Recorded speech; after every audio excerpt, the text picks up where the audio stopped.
தமிழ்நாடு வக்ஃப் வாரியம் செயல்பட ஏற்கனவே ஐகோர்ட் தடை விதித்திருந்தது. அந்த தடையை இன்னைக்கு நீக்கி தமிழ்நாடு வக்ஃப் வாரியம் செயல்படலாம் அப்படின்னு சொல்லி இன்னைக்கு உச்சநீதிமன்றம் ஒரு உத்தரவை பிறப்பித்திருக்கிறது. என்ன அப்படின்னு சொன்னா, ஏற்கனவே வக்ஃப் சட்ட திருத்தம் வந்தபோது அந்த புதிய சட்ட திருத்த பிரகாரம் இந்த வக்ஃப் வாரியத்துல முஸ்லிம்கள் அல்லாத நபர்கள் 3 பேர் அதுல நியமிக்கப்படுவது அவசியம் அப்படின்னு எல்லாம் சட்டத்தை கொண்டு வந்தது. ஆனா இந்த சட்டத்தையோ இந்த விதிமுறைகளையோ பின்பற்றாமல் தமிழ்நாடு வக்ஃப் வாரியத்துல உறுப்பினர்கள்லாம் நியமிக்கப்படுகிறார்கள் அப்படின்னு சொல்லிட்டு வழக்கறிஞர் திரு சௌகத் அலி அவர் ஒரு வழக்கை உயர்நீதிமன்றத்துல வழக்க தொடர்ந்தார். அப்போ உயர்நீதிமன்றம் இதையெல்லாம் பார்த்துட்டு அதுக்கு ஒரு இடைக்கால தடையும் விதித்தது. உடனே தமிழ்நாடு அரசாங்கம் என்ன பண்ணிது, வேகமாக உச்சநீதிமன்றத்துல போய் மேல்முறையீடு செய்தார்கள்.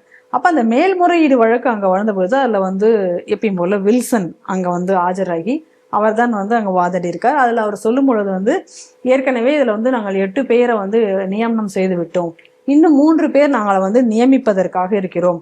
இப்போ பார் கவுன்சிலினுடைய தேர்தல்கள்லாம் நடந்துட்டு இருக்கிறதுனால இப்போ பண்ண முடியல, அது முடிஞ்ச உடனே நாங்க அதை நியமனம் பண்ணிடுவோம் அப்படின்னு சொல்லி அவர் வாதாடியதாக கூறப்படுகிறது.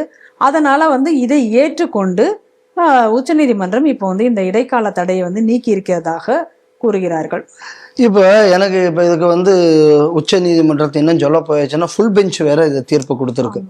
ஏன் அதையும் கூட அதுல பாருங்க, இதுல எவ்வளவு செட் பண்ணி போயிருக்காங்கன்னு. இப்ப ஃபுல் பெஞ்சில் போய் இந்த கேஸை போட்டாச்சுன்னா இதுக்கு மேல நீங்க அப்பீல் போக முடியாது. அப்ப இதுல இருந்தே ரொம்ப தெளிவாக தெரியுது என்ன அப்படின்னா, இது ஒரு சூப்பர் செட்டப்னு தெரியுது. அடுத்தது எனக்குள்ள கேள்வி இந்த நீதிபதிகளுக்கு, இப்போ ஃபுல் பெஞ்ச் நீங்க கான்ஸ்டியூட் பண்ணிட்டீங்க, அதுல 2 ஜட்ஜ் அன்னைக்கு வரல, நீங்க ஒரு தீர்ப்பு கொடுக்குறீங்க. அப்போ ஒருத்தன் கேட்கறான், ஏன் ஃபுல் பெஞ்சுன்னா இம்புட்டு ஜட்ஜ் இருக்கணுமே, இல்லை 2 பேர் குறைவா இருக்காங்களே, ஏன் வரலன்னு. இல்லை அவங்க 2 பேரும் சீர்காழியில சித்தப்பா வீட்டுக்கு போயிருக்காங்க விழாவை சிறப்பிக்க. அதனால அவங்க வந்த உடனே நாங்க ஃபுல் பெஞ்சு கான்ஸ்டியூட் பண்ணிடுவோம், அதுவரை நாங்க கொடுக்கறது நீங்க ஃபுல் பெஞ்சு தீர்ப்பா தான் எடுத்துக்கணும். எப்படி நல்லா இருக்கலாம் இப்படி ஒரு தீர்ப்பு? இவன் கேள்வி என்ன அப்படின்னா, அந்த போர்டுன்னு இருந்தா இவ்வளவு மெம்பர்ஸோடு இருக்கக்கூடிய போர்டு, அந்த போர்டே கான்ஸ்டியூட் பண்ணாம நாங்க இனிமே கான்ஸ்டியூட் பண்ண போறோம், அதனால ஆல்ரெடி நாங்க போட்டிருக்கிற ஆளை வச்சு இதுல போடக்கூடிய சட்டம் எல்லாம் செல்லும், போடக்கூடிய உத்தரவுகள் எல்லாம் செல்லும்னு ஒரு நீதிபதி தீர்ப்பு கொடுக்குறாங்க அப்படின்னு சொன்னா, இது எனக்கு தெரிஞ்சு பெரிய சட்டம் தெரிய வேண்டாங்க, சாதாரண காமன் சென்ஸ் இருக்கிறவனுக்கு இது தப்புன்னு தோணுது. கண்டிப்பா சட்டத்துக்கு காமன் சென்ஸ் இருக்க வேண்டாம்னு நான் நினைக்கிறேன். ஏன்னா சட்டம் படிச்சிருந்தா போற காமன் சென்ஸ் எல்லாம் இருக்க வேண்டாம்னு இப்பதான் புரிஞ்சுக்கிட்டேன் நான் இதுல. அடுத்தது என்ன கவனிக்கணும் அப்படின்னு சொன்னா, சரி நீங்க இப்போ மேல்முறையீடு கீழே உங்க கேஸ் என்ன, உமீத் ஆக்ட் படி நீங்க இருக்கணும். சரி, அந்த உமீத் ஆக்ட் படி இல்லை. அப்ப முதல்ல வக்ஃப் ஒரு பார்ட்டி இந்த கேஸ்ல. கரெக்ட். இந்த போர்டே முதல்ல முழுக்க கான்ஸ்டியூட் ஆகாம இந்த போர்டே கோர்ட்ல எப்படி போய் சேலஞ்ச் பண்ண முடியாது. போர்டே கான்ஸ்டியூட் ஆகலையே. ஆமா. அப்புறம் இவங்களே எப்படி சேலஞ்ச் பண்ண முடியும்? அப்போ இல்லாத போர்டு கேஸுக்கு போற மாதிரி இருக்கு. அப்ப இது எந்த விதத்துல இதுல ஒரு லாஜிக் இருக்கு இந்த ஜட்ஜ்மெண்ட்ல? சரி, இந்த ஹைகோர்ட் இதை ஸ்டே பண்ணிச்சு. ஹைகோர்ட் ஸ்டே பண்ணி இப்போ சுப்ரீம் கோர்ட் இப்போ ஸ்டே லிஃப்ட் பண்ணியிருக்காங்க. நாங்கள் இன்னும் போட்டுருவோம் அப்படின்னா பார் அசோசியேஷன் இந்த எலெக்ஷனுக்காக வேண்டி வெயிட் பண்ணிக்கிட்டு இருக்கோம். சரி, அப்போ ஒரு ஆள் பார் அசோசியேஷன் மெம்பர், இப்போ பாக்கி ஆள் ஏன் போடலை? போட்டிருக்கணும்ல. பார் அசோசியேஷனுக்குள்ள மெம்பர் ஒரு ஆள் தான், இப்போ பாக்கி ஆள் ஏன் போடல? அதுக்கு நீங்க பார் அசோசியேஷன் காரணம் சொன்னீங்க. இந்த கேள்வி ஏன் நீதிபதிகள் கேட்கல? அப்ப நீதிபதிகளை பொறுத்தளவுல சட்டம், காமன் சென்ஸ் இது எல்லாத்தையும் விட்டு யார் அப்பியர் ஆறாங்க, எதற்காக அப்பியர் ஆறாங்க கூடியதான் கன்சிடரேஷனா அப்படிங்கிற ஒரு சந்தேகம் வருமா வராதா? நிச்சயமாக வரும். சரி, இப்போ ஹைகோர்ட் ஸ்டே பண்ணி சுப்ரீம் கோர்ட்டுக்கு இடையில, அப்ப அதுவரை அந்த வக்ஃப் போர்டு இருக்கக்கூடாது, செயல்படக்கூடாது.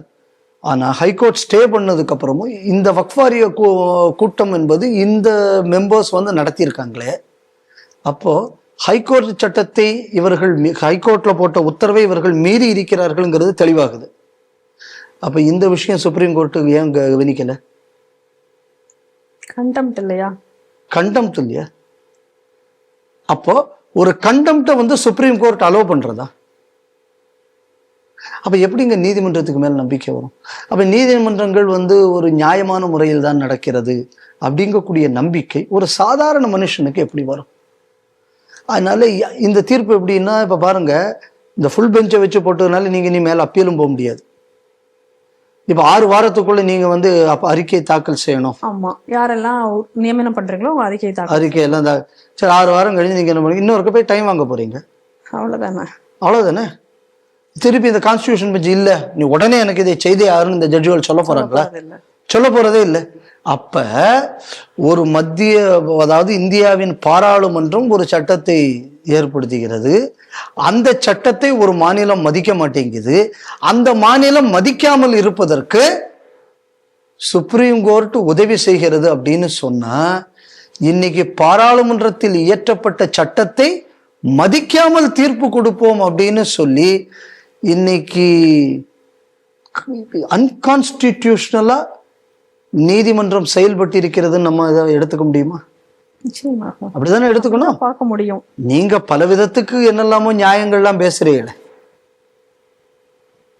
எப்படி வந்து பார்லிமெண்ட் இருக்கணும், அரசியல் கட்சிகள் எப்படி இருக்கணும், நீங்க தான் பல இது சொல்றீங்களே.